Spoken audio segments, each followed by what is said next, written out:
I don't think that there is another working director better to examine the emotionality of girls and young women's stories, be they fictional or real, than Sofia Coppola. She's never disappointed before, and she doesn't now either.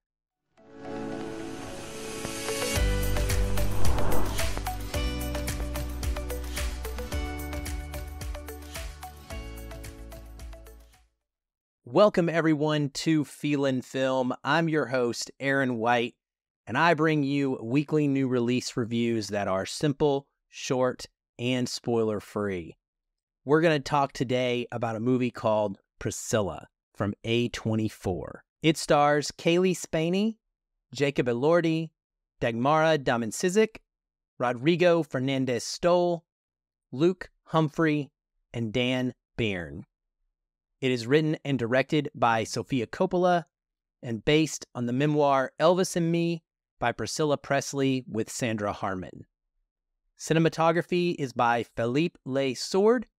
It is edited by Sarah Flack, and music is by Phoenix and Sons of Raphael, two different bands. It runs 113 minutes and is rated R for drug use and some language. What's it about? When teenage Priscilla Beaulieu meets Elvis Presley, the man who is already a meteoric rock and roll superstar becomes someone entirely unexpected in private moments. A thrilling crush, an ally in loneliness, a vulnerable best friend. Now, first and foremost, I want to put out a real quick trigger warning. This whole film consists of frequent emotional abuse and manipulation. It's basically what the whole movie is, and you need to be aware of that going in, because that is the tone that you're going to experience. So Priscilla meets Elvis when she is 14 and he is 24. He is serving in the army in Germany, and it's pretty creepy right from the jump. This is a classic story about grooming, in my opinion. That's the way that it is told to us. She is whisked away to his house for an evening party where she gets introduced to him. And it's because he supposedly likes to reminisce and talk to people who are from, quote, back home, which I think means America. In this case, he is immediately stricken and fascinated by her, and he is surrounded by a group of yes men throughout this movie, or an entourage, if you will.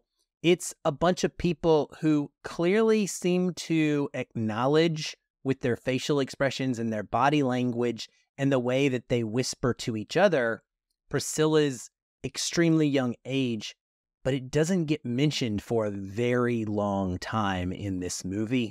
So we start off with this series of interactions between she and Elvis where their relationship begins to grow. And there is just a feeling of uneasiness as this film progresses that kind of sits over the top of it. I think we always know what we're seeing is wrong.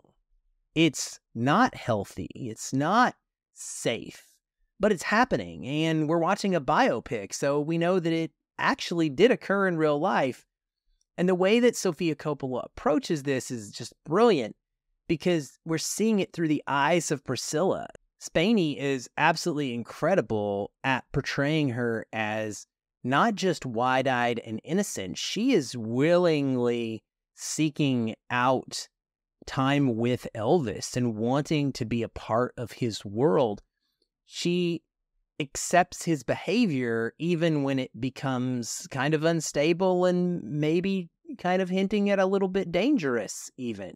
Her life as we see it, though, is completely defined by her being in his orbit. She's unable to appear with him in public. We hear conversations that Elvis is having on the phone, and we hear him refer to the Colonel and how he is being encouraged not to let the world know about Priscilla so as to not ruin the fandom that is surrounding him and not let people believe that he's spoken for. This is the world that she lives in, hidden in the closet, silenced at every turn. She is not able to initiate intimacy with him. Everything has to be on his terms. When she speaks out against him, when she tries to defy him by saying she wants to have her hair a color that she prefers or wear a dress that she likes. He can become violent at times, of course, instantly apologizing to her within seconds, telling her how sorry he is and how much he loves her like any classic abuser would. Her performance going from the teenage Priscilla all the way up to the adult married mother who eventually will leave Elvis is really just incredible and easily one of the best of the year. Her ability to quietly display her emotions at any given time with very minimal dialogue is really impressive. It's haunting, and she does a great job of being relatable in a way that I feel like many young women would be able to see themselves in her experience, even though they probably weren't in a relationship with a mega famous superstar who was incredibly wealthy. Elordi is like effortlessly charming and also physically imposing because of his height. He does such a great job as Elvis. It's very, very different from what we saw Austin Butler do just a year ago. It's almost dopey in a way that makes him appear a little less harmless. It's easy to see why he has the gravitational pull that he does on everyone when you consider his musical talent and his charisma. And he ensures that he always gets his way. Always gets his way. While we never really see Elvis in any scenes outside of ones that appear from Priscilla's perspective, it's clear to us that he is a man who is struggling with his place in the world and his own identity. He's searching for faith, searching for reason and meaning to his life. He is clearly trying to please other people around him as well, and having a hard time making sure that he is able to do that and balancing out what this other side of him seems to want so much, which in this case is Priscilla. The two grow in a way that kind of mirrors each other, in fact, with Priscilla starting to realize that she has no world outside of this man and what he deems it should be, how he believes a woman should act and exist to serve him, which he frequently reminds her there are plenty of other fish in the sea that would do, building to the point where she eventually is going to make a choice on what she wants for the rest of his life, where unfortunately he is a person that becomes consumed by his inability to handle his own fame and relationships to the point that it kills him. I think this honestly makes for a really great unintentional companion piece to Baz Luhrmann's Elvis from 2022. The aesthetic and vibes are immaculate in that way that Sofia Coppola is so brilliant at creating. The production design, the costuming, the cinematography, they're all perfect. Coppola's musical choices also accent the film's mood very well, and the song selection for the final scene in the film could not be any better. The film's only real moment of weakness for me is a bit of a fast-forwarding feel towards the end. Once Priscilla starts to break out of the grasp of Elvis and begin to spend some time on herself, basically after she has their child, Lisa Marie, it pretty much just rockets forward to the ending.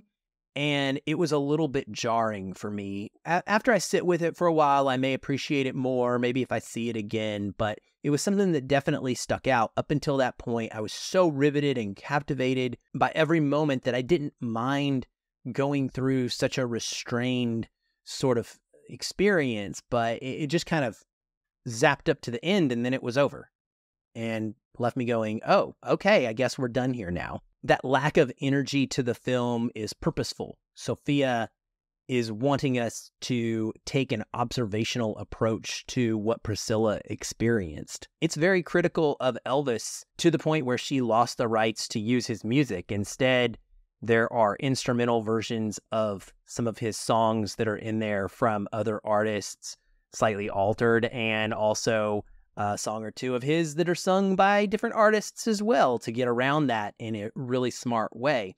But what the film also does is acknowledge that Priscilla had some agency and made some choices of her own. I never felt like this film was making her out to be fully a victim, and I appreciated that aspect of it. Now, I couldn't care less about these two individuals personally. Not a huge Elvis fan, don't really get into celebrity relationships and care about whether they succeed or not. But I think that the relatability factor I mentioned earlier is what makes this such a meaningful picture, on top of just being exquisitely made and so entertaining.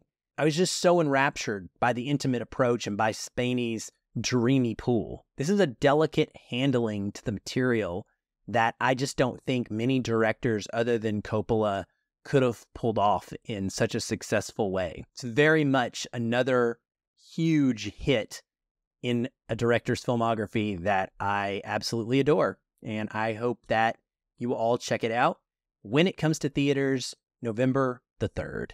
That's it for this episode of Feelin' Film. I hope you've enjoyed the review.